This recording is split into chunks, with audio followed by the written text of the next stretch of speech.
ላካፈላችሁ።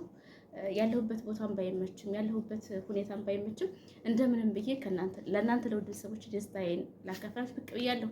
የሰው ልጅ ሁሌ ክፋት፣ መከራ፣ ጭንቀት ብቻ ማውራት ያለበትና ደስታንም አንዳንድ ጊዜ መካፈል አለበት። እንግዲህ ፓስፖርቴ መጥቶልኛል፣ እጅ ገብቶልኛል። እጅግ በጣም ደስ ብሎኛል። እንግዲህ እንደምታውቁት በግርግሩ ምክንያት እጅግ በጣም አስጊ ሆኖ ነበርና ስራ በመቋረጡ ምክንያት በተለያዩ ምክንያቶች ደግሞ የፓስፖርት ክፍያው እድሳት የተበላሸበት የጠፋበት ኦቨር ሄዶ ነበር። እኔ ግን ያው አልሐምዱሊላህ በ930 ብር አስተያየት ዲስካውንት በተደረገበት ሰዓት ነበረ አሳድሼ እጅ መጥቶልኛል። እንደኔ ደግሞ ለማሳደስ የፈለጋችሁ ሰዎች የተበላሸባችሁ ሰዎች አሁን ላይ አየሩ አሪፍ ነው። ዲስካውንት ተደርጓል። 930 ብር ነው። የጠፋባችሁም ደግሞ አስተያየት ተደርጎ 1130 ብር ነው። ሄዳችሁ ማውጣት ትችላላችሁ ልላችሁ ነው። እንግዲህ የሰው ልጅ ሁሌም ያስባል፣ ይመኛል፣ ይፈልጋል። እሱ ግን የሚሆነው ፈጣሪ ሲፈቅድ ነው። አላህ የፈቀደው ጊዜ ይሳካልናል።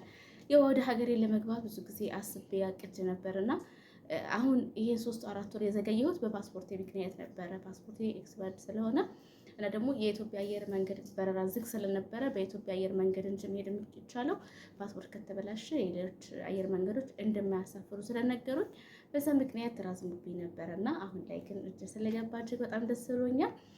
እና ደግሞ በጣም ጠፍቻለሁ። የጠፋሁበት ምክንያት ታውቃላችሁ፣ በጣም ቢዚ ነኝ። ከዛ ደግሞ ፍቃድ ለቤት ውስጥ አልመቸኛል በአንድም በሁለትም መንገድ። በዛ ምክንያት ጠፍቻለሁኝ። እጅግ በጣም ናፍቃችሁኛል። ሙቀት ገብቷል። እንዴት ይዟችኋል ሙቀቱ? አሁን ያለንበት አየሮች ትንሽ በጣም ኦቨር ሂዷል። እንግዲህ ፈጣሪ ሁላችሁን በያላችሁበት አላህ ይጠብቃችሁ። ራሳችሁን ጠብቁ። በሙቀት ሰዓት ቆይታችሁ ቀዝቃዛ ውሃ ትጠጡ። እንዲሁም ደግሞ ሙቅ ቦታ ቆይታችሁ ወደ ቀዝቃዛ ቦታ በቶሎ አትግቡ። ራሳችሁን ጠብቁ። በተረፈ ደግሞ አላህ ይጠብቃችሁ። ወዶቼ ፍቅሮቼ፣ እንግዲህ ወደ ሀገራችን ልንገባ ለምናስበው ሰዎች ደግሞ ፈጣሪ ያላስበውን እርዝቅ ሀገራችን ላይ ይወፍቀን። እንዲሁም ደግሞ አገራችን ኢትዮጵያን ሰላም አላህ ያደርግልን። ሰላም ካለ ነው አገር ላይ መኖር ተስፋም ፍላጎትም ህልምም የሚኖረን። ግን ሰላም ከሌለ ምንም አገራችንም ሆነን ያው ሰላም ከሌለ የስደተኞችን ያክል ነው የምናስበውና ያው በሰላም በማጣት ታውቃላችሁ ከተለያዩ ሀገራት የተለያዩ ማህበረሰብ ተፈናቅሎ ስታዩ ስደትን የምትመርጡበት ሁኔታ ይኖራልና እንደዛ እንዳይፈጠር ሁላችሁም በየሃይማኖታችሁ ዱዓ አድርጉልን። አገራችን ሰላም እንዲሆንልን፣ አገራችን ላይ እንድንኖር ተረጋግተን አገር መግባት ብቻ ሳይሆን አገር ላይ ገብተን ተረጋግተን የራሳችን ስራ ኑሮን የራሳችን ህይወት ኑሮን የራሳችን ቤተሰብ መስርተን ዘንተን የምንኖርበት ፈጣሪ እንዲያደርግልን። ለኔ ደግሞ ዱዓ ያስፈልገኛል። ሁላችሁም በየሃይማኖታችሁ ዱዓ እንድታደርጉልኝ ዱዓችሁን እፈእሻለሁኝ። የሰው ልጅ ገንዘብ አይደለም የሚያኖረው። ገንዘብ ስላለን አገር ላይ ዘንተን እንኖራለን ማለት አይቻልም። ገንዘብ ቢኖርም ሰላም ከሌለ አንድነት ከሌለ ምንም መኖር አይቻልም።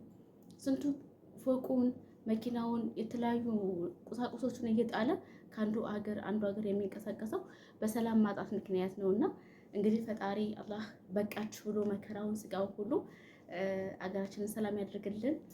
ሰላም ደግሞ ሂደን ሰርተን የምንኖር ያድርገን። ብዙ ጊዜ ከስደት ስንመለስ መልሰን ስደትን የምናስብ ሰዎች አለንና ያ እድል እንዲያጋጥመኝ የእናንተ የእህቶቼ ስደት ምን ያክል እንደመረረንና ስደት ምን ያክል አስከፊ ስለሆነ ስለምታውቁት የእናንተ ዱዓ ደግሞ ይደርሳል። የኛ ሙሳፊሮች ነን፣ ዱዓችን ሙስተጃብ ይሆናል። ሁላችሁም ዱዓ አድርጉልኝ። እውነት አንዳንድ ጊዜ ጠለብ ውስጥ የምንሰራ ሰዎች ውጭ ላይ የሚሰጡን ስናይ አሁን እኛም ስደተኛ እንባላለን ወይ እኩል እንላለን። ውጭ ላይ የሚሰሩት ማህበራዊ ኑሮ እየኖሩ የራሳቸውን ህይወት መስርተው እየኖሩ ዘንተው እየኖሩ ንጹህ አየር እያገኙ የሚፈልጉትን የልብስ አይነት እየለበሱ እኛ እንኳ ያማረንን ሳንለብስ ያማረንን ሳንበላ ያማረንን ድምጻችንን ከፍ አድርገን እንኳን ለመናገር እየከበድን ሰው ቤት ለምለም ስጮት እየተባልን የምንሰራ ሰዎች ነንና ለኛ ስደት ይከብዳል። ስለዚህ በቃችሁ ይበለን።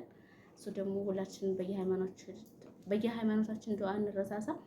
እንግዲህ እናንተም ደግሞ የእናንተ የእህቶቼ እገዛና ድጋፍ ያስፈልገኛል። አበረታቱኝ፣ ሼር አድርጉልኝ፣ ላይክ አድርጉልኝ፣ ሰብስክራይብ አድርጉልኝ።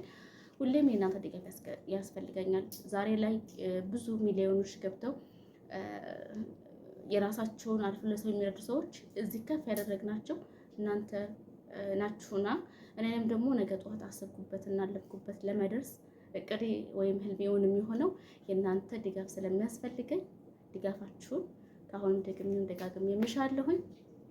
እንደማታሰፍሩኝ እጅግ ተስፋ አለኝ። እንግዲህ ደግሞ ቀጣይ ፈጣሪ በፈቀደበት ሰዓት ብቅ እላለሁ። እስከዛው ድረስ ያለ ህዝነትና ራህመት አይለያችሁ። ሰላማችሁ ብዝዝት ይበልልኝ። በጣም እወዳችኋለሁ፣ በጣም አከብራችኋለሁ። በተለይ ደግሞ አብሽሪ፣ ጠንክሬ፣ በርቺ፣ ትችያለሽ እያላችሁ ሞራል ለምታወሩኝ እህት ወንድሞቼ እጅግ ከልብ አመሰግናለሁ። በያላችሁበት ሰላም ይሁን። ቀጣይ እስከምንገናኝ ድረስ ሰላማችሁ ይብዛ።